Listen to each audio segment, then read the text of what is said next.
세상은 언제나 변화하는 법, 변화는 언제나 좋은 쪽으로만 되는 법은 없으며 빛과 어둠은 언제나 같이 합니다. 뭐 어둠 너 지금 인종차별 세상은 점점 더 이상해져만 갑니다. 당연한 것을 당연하다고 말하는 순간 차별주의자로 몰아가며 당연하지 않은 것을 당연하다고 말하면 박수받고 추앙받죠. 자유와 평등의 시대, 그들이 말하는 것은 과연 무엇일까? 상식이 부서지고 비상식이 정상이 되어가려는 현재, 여기 이 주인공 역시 비상식을 정상이라며 소리치고 우깁니다. 오늘의 주제, 변화를 눈치챘을 때 늦어버리는 법, 시작합니다.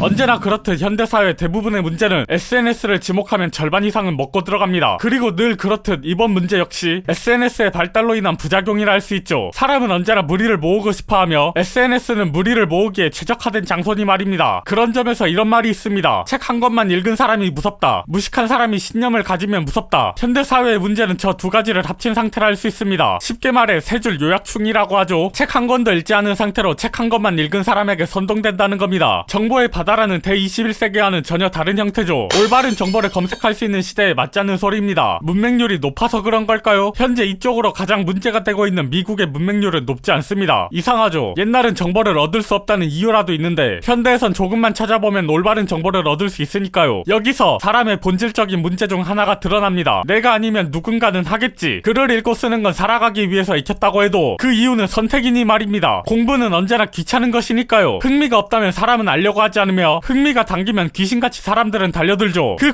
과정에서조차도 사람은 생각하는 것 자체를 귀찮아하며 세 줄 요약만을 바랄 뿐, 그렇게 이 현상은 심해져만 갔습니다. 그리고 우리 대 SNS를 통해 자극적인 정보는 귀신같이 잘 흡수한 결과 지금 현대 사회의 문제가 더더욱 심해지고 있다고 할 수 있습니다. 정치니 뭐니 관심 없는 사람도 자극적인 정보는 귀신같이 알고 있을 정도로 말입니다. 비단 다른 나라의 사례가 아니라 우리나라를 놓고 봐도 충분합니다. 사흘, 나흘, 이 단어의 뜻을 모르는 사람도 존재하는 세상이 올 거라곤. 지금 현재 30대 이상의 상식과 10대, 20대의 상식이 다른 것만 봐도 현대사회의 세 줄 요약충이 얼마나 심해졌는가를 알 수 있습니다. 이 감염은 갈수록 심해져서 국뽕이라는 괴물까지 만들어냈으니 말이죠. 그것도 세 줄 요약 시대가 아닌 신문을 읽던 세대에서 이 국뽕은 미친듯이 잘 먹힙니다. 젊은 사람은 말할 것도 없고, 그런데 뭐 젊은 사람들이 책을 안 읽어서 무시. 언제나 역사적으로 역사는 소수의 인간이 이끌어가는 법이었습니다. SNS의 발달이 불러온 건 그런 소수를 이길 수 있게끔 다수가 뭉칠 수 있게 되었다는 점이죠. 군중 심리 효과가 SNS 상에서 그대로 힘을 발휘한다는 뜻입니다. 뭐 열거하자면 끝이 없는데 나중에 하나하나 짚어보기로 하고, 여기서 말할 건 바로 세상 사람들은 그다지 똑똑하지 않다는 점입니다. 까놓고 말해서 소수의 똑똑한 이미지에 다수가 씌어진 형태죠. 그 소수의 사람에게 자신을 투영하는 형태기도 하고요. 그렇기 때문에 앞서 말했던 세 줄 요약과 자기 투영이 합쳐져서 미친 시너지를 내게 되는데, 단적인 예시입니다. 이 변화는 아주 다양한 곳에서 다양한 형태로 나타나니까요. 배운 게 없고 자극적인 정보만 받아들이고 나만이 불행한 것 같고 다른 사람들은 잘 나가 보이고, 그런데 SNS를 뒤져보니 나랑 같은 생각을 하는 사람들이 많네? 소리를 내보니까 생각보다 잘 먹히네? 그리고 기업을 비롯한 기득권은 착하다는 이미지를 원하네? 이게 되네? 그리고 아주 소수지만 기득권 중에 검은색도 있네? 과거에 있던 일 때문에 명분도 있네? 인종차별은 나쁜 거네? 우리가 하는 일에 반대하는 사람 인종차별주의자로 만들면 이게 또 되네? 전 세계에서 사건 사고 엄청 터지는데 검은색이 당한 거 소리치면 또 이게 되네? 그렇게 착각하기 시작하죠. 자신이 세상을 좋은 쪽으로 변화시키고 있다고 말입니다. 그것도 다수의 사람들이. 그렇게 되면 소수의 사람들은 입을 다물 수밖에 없습니다. 똑똑한 소수는 무식한 신념을 이기지 못하니까요.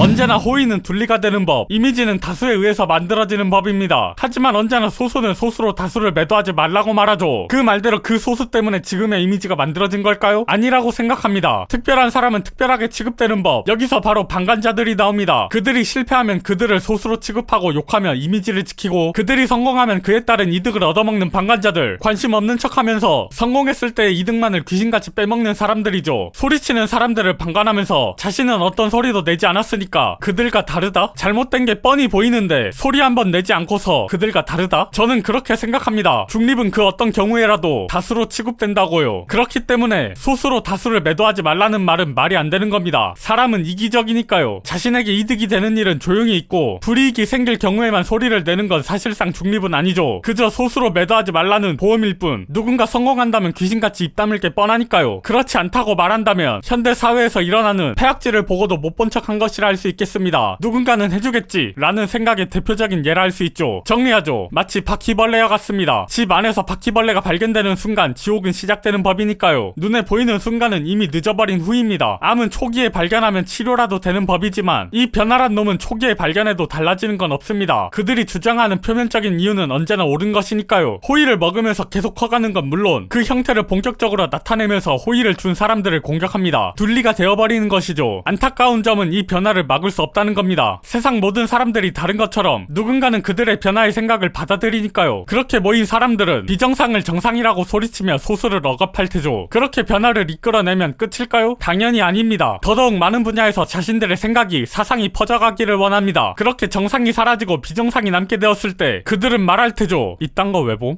언제나 그렇듯 한번 변화되어버린 건 다시 돌아오기까지 너무나도 힘든 과정을 겪습니다. 똑같이 변한 것을 자신들의 업적이라며 절대 바꾸지 못하게 할 테니까요. 그런 말도 있습니다. 진화는 언제나 좋은 쪽으로 이뤄지지만은 않는다. 하긴 그러니까 못생긴 사람들이 살아있는 지금 세계에서 정상적이지 않은 것이라고 한다면 상식이 될 겁니다. 이 상식이 뒤틀리면서 동시에 변화도 일어나고 있죠. 엄밀히 말하자면 나쁜 방향으로 말입니다. 세계는 변합니다. 하지만 이런 식으로 변한다는 걸 과거에 알았어도 언제나 옳은 소리를 하는 사람은 소수기 때문에 막지는 못했겠죠. 그렇게 오늘도 세상은 한 걸음씩 잘못되고 있을 겁니다. 다음의 변화는 무엇이 될까요? 이상으로 괴담이었습니다.